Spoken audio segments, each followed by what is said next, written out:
የምስራች ለበርካታ ጊዜያት በአማራ የህልውና ትግል ዙሪያ ሰፊ ትንታኔዎችን የምታገኙባት ጽናት ሚዲያ አሁን ደግሞ በአዳዲስ አታጋይ ፕሮግራሞች ወደ እናንተ ልትደርስ ነው። ከእነዚህም መካከል የዜና ዝግጅታችን አንዱ ነው። ቀጥታ ከግንባር የምናገኛቸውን ሰበር የድል ዜናዎችም የቀጠናውን ጂኦፖለቲካ እንዲሁም ዓለም አቀፍ ትኩረት የሳቡ አጀንዳዎችን ወደ እናንተ እናደርሳለን። ዝግጅታችን እንደተለመደው በጽናት ኦፊሻል የዩቲዩብ ገጽና በመረጃ ቴሌቪዥን የሚተላለፍ ይሆናል። ክቡራን የጽናት ሚዲያ ተከታታዮች የጽናት ሚዲያ ሜምበርሺፕ አባል እንድትሆኑ በአክብሮት እንጋብዛችኋለን። ሰላም ጤና ይስጥልን ክቡራትና ክቡራን አድማጭ ተመልካቾች፣ ከጽናት ሚዲያ የምሽቱን አበይት ዘገባዎች ይዘን ቀርበናል። እስከ ዝግጅታችን ፍጻሜ ቪዲዮውን ላይክ እና ሼር፣ ቻናሉን ሰብስክራይብ በማድረግ አብራችሁን ቆዩም። በቅድሚያ የአማራ ፋኖ ብሔራዊ ንቅናቄ ቴዎድሮስ እዝ የአብይ አህመድን ስልጣን ጠባቂ ወታደር በዋብር ጮቄ ላይ ላይመለስ አሰናብቶታል። የአማራ ፋኖ ብሔራዊ ንቅናቄ ጎጃም ጠቅላይ ግዛት ቴዎድሮስ እዝ 201ኛ ኮር 54ኛ ክፍለ ጦር የጮቄዋ አናት ዋብር ላይ ገና ሳይነጋም በድል ተንበሽብሻለች። አርበኛ 50 አለቃ ስማቸው ውጊያውን በጥበብ የመራው ሲሆን የ54ኛ ክፍለ ጦር በመዝገበ ዋለልኝ ሻለቃ ተርቦችም ጠላትን የዝናብ ልብስ ውስጥ እንዳለም ላይመለስ አሰናብተውታል። በዚህም ዲሽቃም ብሬንና ስናይፐር በፋኖቹ እጅ ምርኮ እንደተደረገ ታውቋል። ይህ በእንዲህ እንዳለም በአፋብን ጎጃም ጠቅላይ ግዛት ቴዎድሮስ እዝ 206ኛ ኮር 24ኛ ክፍለ ጦር በአገዛዙ ጋሻ ጃግሬዎች ላይ በደፈጣም ድል ተቀዳጅቷል የተባለው ትላንት ሐምሌ 10 2018 መነሻውን ከደባይ ጠላት ገን ወረዳ በማድረግ ለዝርፊያና ለጥፋት እየከነፈ የነበረውን የአገዛዙን ሰራዊትም የ24ኛ ክፍለ ጦር ደባይ ጮቄ ተርቦች የባባት ከሚባል ቀበሌ ላይ ደፈጣ በመጣልም አሸናፊ የተባለውን ከዳተኛ ጨምሮ በሌሎች አባሎች ላይ መብረቃዊ እርምጃን ወስደዋል የተባለው አሸናፊ የተባለው ባንዳም በፋኖ መዋቅር ታቅፎም ዲሽቃ ምድብተኛ ሆኖ ሳለም በወርሃ ጥር ላይ ፋኖን በመክዳት ወደ ጠላት የተቀላቀለ ሲሆን ትላንት በራሱ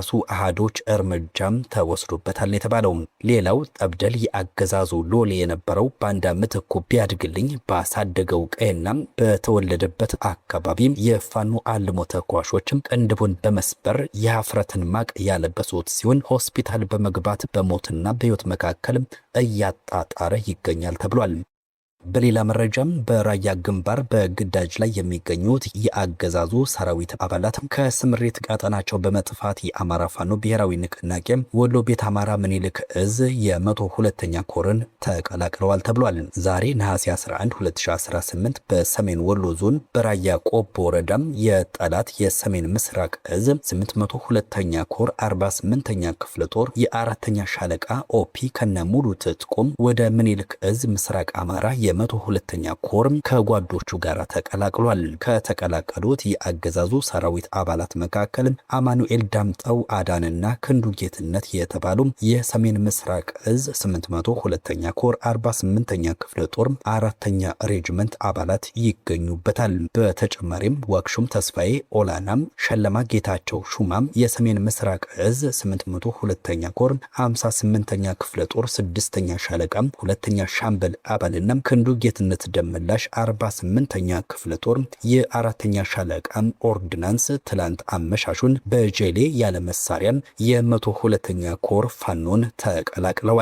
ወደ ፋኖ ከመጡት የብልጽግና አራት የሰራዊት አባላት መካከል አንድ ጥቁር ክላሽኮፍ መሳሪያ 120 የክላሽ ጥይት ተተኳሽና 2 ኤፍ1 ቦምብን በመያዝ ተቀላቅለዋል። ሰሞኑን ከራያ ግንባር እስከ ወልዲያም ደሴና ኮምቦልቻ ድረስም ከባድ ውጥረት መንገሱን ተከትሎ በየቀኑ ቢያንስ ከ35 በላይ የሚሆኑ ወታደሮችም ከነሙሉ ትጥቃቸው በራያ ግንባር ከስምሪት ቀጠናቸው እየወጡ መሆኑ ታውቋል።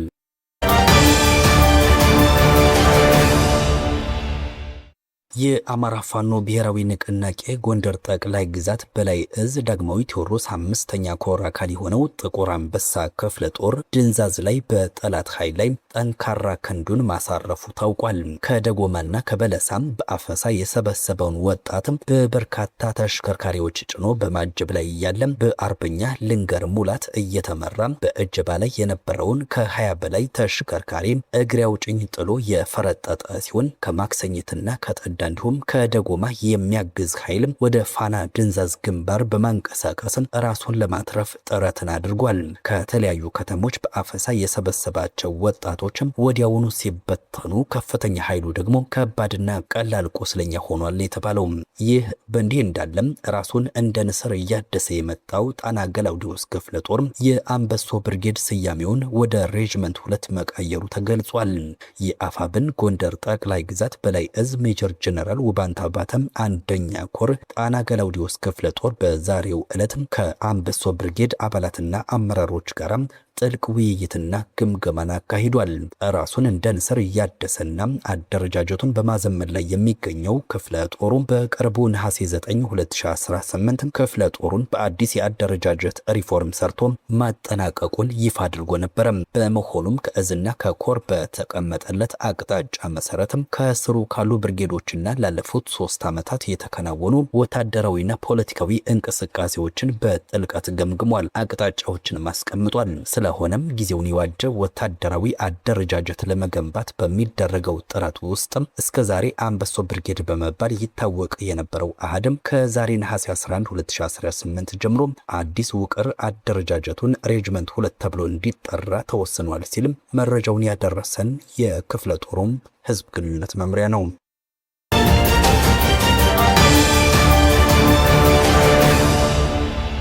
በሌላ መረጃ አፋብን ጎንደር ጠቅላይ ግዛት በላይ እዝ ጀነራል ኃይሌ ዘውባንተ ክፍለ ጦር የእዝና የክፍለ ጦር አመራሮች በተገኙበት ከሰዴ ሙጃ ወረዳ ህዝብ ጋር በሮቢት ከተማ ውይይትን አድርጓል። የአፋብን ጎንደር ጠቅላይ ግዛት በላይ እዝ አንድነት ሂደት፣ የፋኖን ወቅታዊ ቁመናና የትግል ስኬት፣ ቀጣይ የትግል አቅጣጫዎች እንዲሁም ከማህበረሰቡ ጋር ስላለው የደጀንነትና የትግሉ አጠቃላይ ሂደት በተመለከተ ጥልቅ ውይይት ተደርጓል ነው የተባለው። በህዝባዊ የውይይት መድረኩ የሮቢት ከተማ ነዋሪዎች፣ ማህበረሰብ ተወካዮች፣ የሃይማኖት አባቶችና የሀገር ሽማግሌዎች በተገኙበት የጎንደር ፋኖ ወደ አንድነት መምጣቱን አስመልክቶ ደስታቸውን የገለጹ ሲሆን በቀጣይም እዙ ሁሉንም ኮሮችና ክፍለ ጦሮች በማዋሃድ በጋራ ጠላታቸው ላይ እንዲዘምቱ ፖለቲካዊና ወታደራዊ ስትራቴጂዎችን መንደፍ አስፈላጊ ነው ብለዋል። ባለፉት ጊዜያት በርካታም የአደረጃጀት ክፍተት የነበረበት ቀጠናው አሁን ላይ በሽሎ ሬጅመንት ራሱን ካለፉት ስህተቶቹ በመማር ራሱን ለተሻለ ወታደራዊ ግዳጅ አዘጋጅቶ የወረዳውን ማህበረሰብ በቅንነትና በሐቀኝነት እያገለገለ እንደሚገኝ ተጠቁሟል። በተጨማሪም የዘረኛውን ስርዓት እድሜ ለማሳጠር ትግሉን ህዝባዊ ማድረግና በአጭር ጊዜ መቋጨት በሚያስችሉ ሁለንተናዊ ዝግጁነቶች ላይ መገኘት እንዳለበትም የከተማዋ ነዋሪዎች አስገንዝበዋል። ህዝባዊ ውይይቱን የመሩት የአፋብን ጎንደር ጠቅላይ ግዛት በላይ እዝ አደረጃጀት መምሪያ ኃላፊ አበበ መልኬን ጨምሮ ሌሎች የእዙና የክፍለ ጦር አመራሮች እንዲሁም ከበሽሎ ሬጅመንት አመራሮች ጋር በጥምረት ጠንካራና ገንቢ ሐሳቦች ተነስተው የትግሉ ደጀንና ባለቤት ህዝቡ መሆኑን በማረጋገጥም አስተያየት ተሰጥቶበት መግባባት ላይ ተደርሶ ውይይቱ በስኬት ተጠናቋል ሲል መረጃውን ያደረሰን የክፍለ ጦሩ ህዝብ ግንኙነት ክፍል ነው።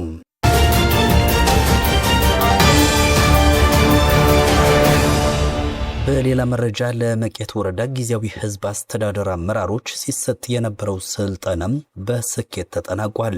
በአፋብን ወሎ ቤት አማራ ምኒልክ እዝ አደረጃጀት ዘርፍ መምሪያና በእዙ ህዝብ አስተዳደር መምሪያ አማካኝነት ውክልና በተሰጣቸው የ303ኛ አሳምነው ኮር ፖለቲካ ዘርፍና አደረጃጀት ዘርፍ አማካኝነት ለመቄት ወረዳ ጊዜያዊ ህዝብ አስተዳደር አመራሮች ሲሰጥ የቆየው የአቅም መገንቢያ ስልጠና በስኬት በዛሬው ዕለት ተጠናቋል። ስልጠናው በወረዳው የሚገኙ የጊዜያዊ አስተዳደሩ አመራሮች የወቅቱን የትግል ሁኔታ በመረዳት ህዝባዊ አገልግሎቱን በብቃትና በስነ ምግባር ማቅረብ የሚያስችላቸውን ግንዛቤ ለማስጨበጥ ያለመ እንደሆነ ተመላክቷል። በስልጠናው ወቅት በርካታ ዋና ዋና ርዕሰ ጉዳዮች የተዳሰሱ ሲሆን ከነዚህም መካከል ጊዜያዊ አስተዳደሩ በአካባቢው ሰላምና ጸጥታ ከማስከበር ባሻገር የህዝቡን ዕለታዊ እንቅስቃሴ የመምራት ድርሻ፣ የአማራ ትግል መሰረታዊ መነሻዎችና የደረሰበት ደረጃ ደረጃም የትግሉን ታሪካዊና ወቅታዊ ምክንያቶች እንዲሁም አሁን የደረሰበት ምዕራፍ ህዝባዊ አገልግሎት በሚሰጥበት ወቅት አመራሩ ማሳየት የሚገባው ከፍተኛ ስነ ምግባር፣ ታማኝነትና ተቋማዊ አሰራር፣ በሲቪል አስተዳደሩና በሰራዊቱ መካከል ሊኖር የሚገባው የተቀናጀ አሰራርና የስራ ክፍፍል በስፋት ተዳስሰዋል። ይህንን የአቅም ማጎልበቻ ስልጠና የሰጡት የአፋብን ወሎ ቤት አማራ ምኒልክ እዝ 303ኛ አሳምነው ኮር የፖለቲካ ዘርፍ ኃላፊ አርበኛ በሪሁን ደምሴና የኮሩ አደረጃጀት መምሪያ ኃላፊ አርበኛ ጋሻው አበበ ናቸው።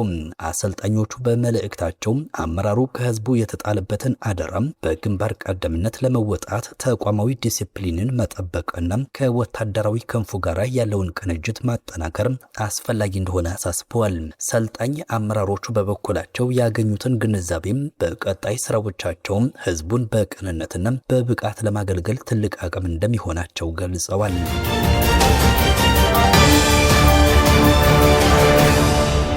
ከሰባት ያላነሱ የኢትዮጵያም የፖለቲካ ድርጅቶች ጋር ሲደረግ የነበረው ድርድር ተጠናቆም ሁሉም በጋራም የአብይ አህመድን አገዛዝ ለመታገል መወሰናቸውን አርበኛም ዘመነ ካሴ ገልጸዋል። በዚህ ትብብር ውስጥ የትግራይ፣ የኦሮሞ፣ የሶማሌ፣ የበርታም፣ የጉሙዝና ሌሎችም ድርጅቶች ተካተውበታል ሲሉ አርበኛው አክለው ገልጸዋል።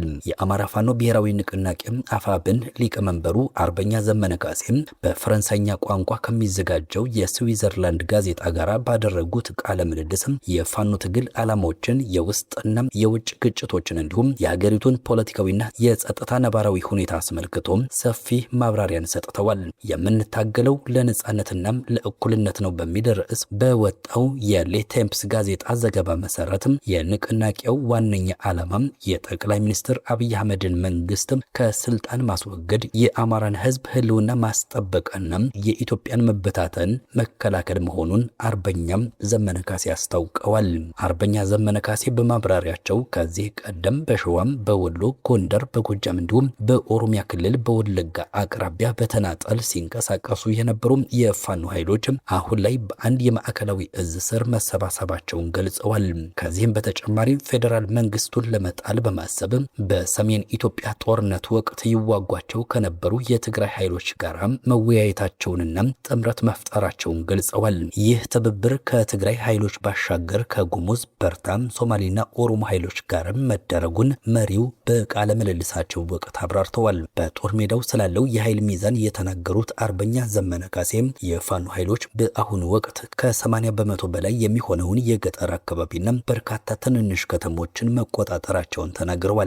አያይዘውም መንግስት ወደ ክልሉ ካሰማራቸው 13 የጦር እዞች 10ሩን በውጊያ ገጥሟቸው ማሸነፋቸውን ገልጸዋል። በሌላ በኩል መንግስት በንጹሃን ዜጎች ትምህርት ቤቶች፣ ገበያና የአባይ ጊዮርጊስ ቅድስት አርሴማን ጨምሮ በገዳማት ላይ ያለምንም ልዩነት የድሮን ጥቃት እየፈጸመ ነው ሲሉ ከሰዋል። ለዚህም የተባበሩት አረብ ኤምሬቶች የቱርክ ሰራሽ ድሮኖችን ለመንግስት በማቅረብ እንዲሁም እስራኤላውያን የቴክኒክ ድጋፍ በማድረግ በኢትዮጵያ ጉዳይ ጣልቃ እየገቡ መሆኑን አርበኛ ዘመነ ካሴም በብርቱ ተችተዋል።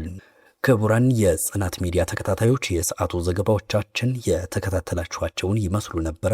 በሌሎች ሰበር መረጃዎች መልሰን እናገኛችኋለን። ጤና ይስጥልን።